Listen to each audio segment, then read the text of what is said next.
বাপের বাড়িটা একটু দেখাচ্ছি। তো ওই যে দেখতেই পাচ্ছ পরের দিন এইটা, মানে আমি তো রাত্রে গিয়েছি, দিদির বাড়িতে তো রাত্রে যাওয়ার টাইম পাইনি, তো বাপের বাড়িতে গিয়েছি। ওই যে আমার বাপের বাড়ি দেখো, ওই যে দেওয়ালটা দেখো, তোমাদেরকে একটু দেখাচ্ছি। তো চলো রান্না করে একটু যাবো, রান্নাঘরটাও তোমাদেরকে দেখাবো, সবটা তো দেখাতে পারবো না অতটুকু টাইমের মধ্যে।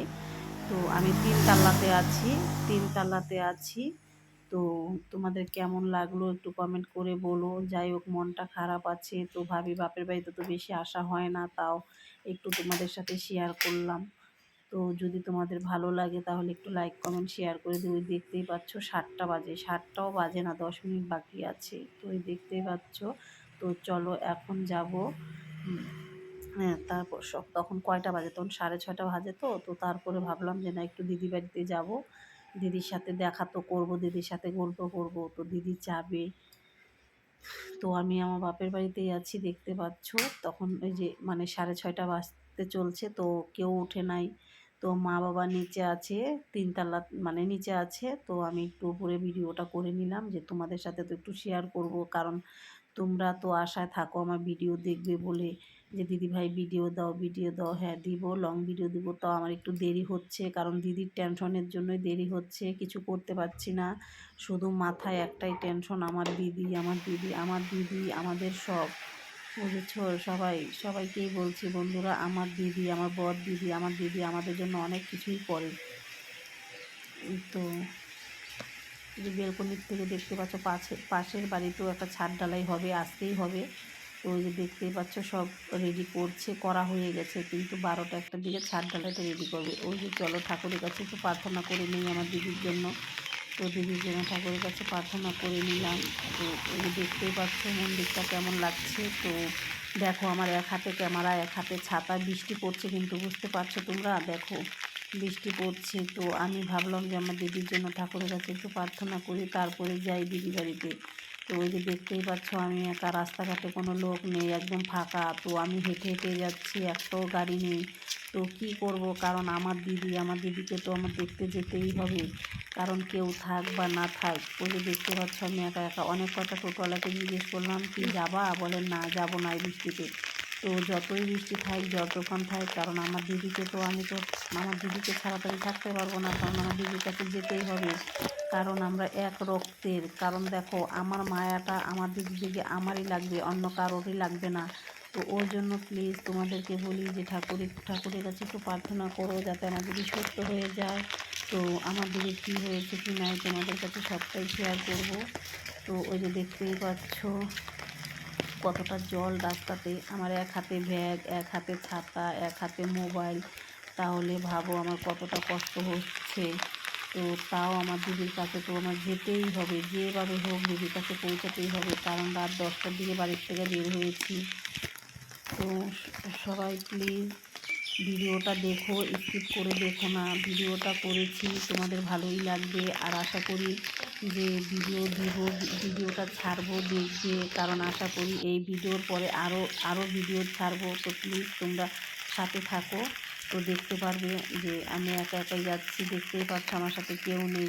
তো ছাতা নিয়ে আমি চলে যাচ্ছি দিদি বাড়িতে। তো চলো তোমাদেরকে একটু দেখাবো, আমার দিদিকেও দেখাবো। আমার দিদি এরকম ছিল না, আমার দিদি অসুখে এইরকম হয়ে গেছে, বুঝেছো? আমার দিদি অসুখে এরকম হয়ে গেছে।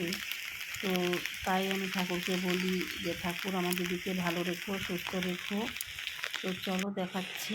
ওই যে দেখো দিদি বাড়ির সামনে দিয়ে যে যাচ্ছি, এটা হলো দিদি বাড়ির দিকে সোজা। একটা ডগি বৃষ্টিতে কীভাবে বসে আছে, দেখে তো খুব মায়া লাগছে আমার। ওই যে ফুলের নার্সারি দেখতে পাচ্ছ। তো ভাবলাম একটু উঠাই নিয়ে যাই, তো তোমরাও একটু দেখতে পারবে। তো এদিকে তো আসা হয় না, তো কী করে এগুলো উঠাবো, তো ভাবলাম একটু নেই সবটা ভিডিও একটু। জানি মনটা খারাপ, তো মনটা খারাপ হলেও কী করব, যে ইউটিউব যখন করি তাহলে একটু তোমাদেরকে দেখাতে হবে, বলো।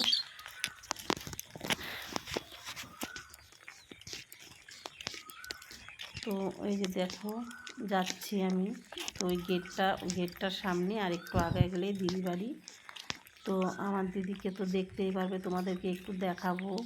তো 9টা বাজে বাড়ির থেকে বের হবে। তো বাড়ির থেকে 9টার দিকে বের হবে। তো প্লেনের টিকিট আছে একটাতে প্লেন ছাড়বে, ঠিক আছে? তো ওই প্লেন তো 1টার দিকে ছাড়ে নাই, ওয়েদার খারাপ, তো ওই প্লেনের টাইমটা করেছে তোমার কত, 4টাতে, 4টা বাজে, মানে 4টা যখন বাজে তখন হলো ওই প্লেনটা ছাড়বে। তাহলে ভাবো কত লেট করেছে, কারণ ওয়েদারটা খারাপ দেখছে বলে তাই দেরি হয়েছে ওদের। তো ওই ব্যাঙ্গালোরে পৌঁছাতে পৌঁছাতে রাত 11টা বেজে গেছে। রাত 11টা বেজে গেছে আর আমার গলাতে আটকে যাচ্ছে কথাগুলো, কারণ ঠান্ডা লেগেছে, গলা সুরটা খুব একটা মানে ক্লিয়ার হচ্ছে না। তাও তোমরা প্লিজ কিছু মনে করো না। তো আমার পাশে থেকো আর প্লিজ তোমরা ভিডিওগুলো দেখো। ওই যে দেখতেই পাচ্ছ আমার দিদি মহাদেব, মানে মহাদেবকে পূজা দিচ্ছে। তো তোমরা দেখতেই পাচ্ছ, বুঝতেই পারছো আমার দিদিকে এইভাবে দেখে একটু ভালো লাগছে, কিন্তু মুখের দিকে তাকালে কিন্তু একদমই মনটা খারাপ লাগে। দিদির শরীরটা ফুলে গেছে, কারণ দেখা যাচ্ছে এরকম। ওই যে দেখতেই পাচ্ছ ব্যাগ ট্রলি সব গুছাচ্ছে, তো রেডি হচ্ছে। তো এখন বাজে কয়টা, যে রেডি হচ্ছে 9টা, 9টার দিকে রেডি হচ্ছে। তো ওই যে আমি তাই ভাবলাম যে না একটু ভিডিওটা করে নিই দিদি বাড়িতে। তো ওই যে দিদি ওই যে রেডি হচ্ছে। তো আমার গলাটা আটকে যাচ্ছে ঠান্ডার জন্য, বুঝতেই পারছো। তাও ভাবলাম যে একটু দিদিকে উঠিয়ে নিই। ওই যে আমার দিদি দেখতে পাচ্ছ, সবাই একটু আশীর্বাদ করো আমার দিদিকে দেখে। তো আমরা সব মানে আমার দিদি একটা ওই যে মানে ম্যাও পালে, দেখতেই পাচ্ছ ম্যাও, ওই ম্যাওটা খুব কান্না করছে। হ্যাঁ, ওই বিড়ালটা যাবে, দেখতেই পাচ্ছ যাবে, ওই যে রেডি হচ্ছে, রেডি হয়ে এখন চলে যাবে। তো দিদির সাথে আমিও যাচ্ছি। দিদি একটু বাপের বাড়িতে দেখা করবে, মা বাবার সাথে, ভাইয়ের সাথে, সবার সাথে দেখা করবে। তো তারপর যাবে। তো চলো, টাটা, বাই বাই, ভালো থেকো, সুস্থ থেকো।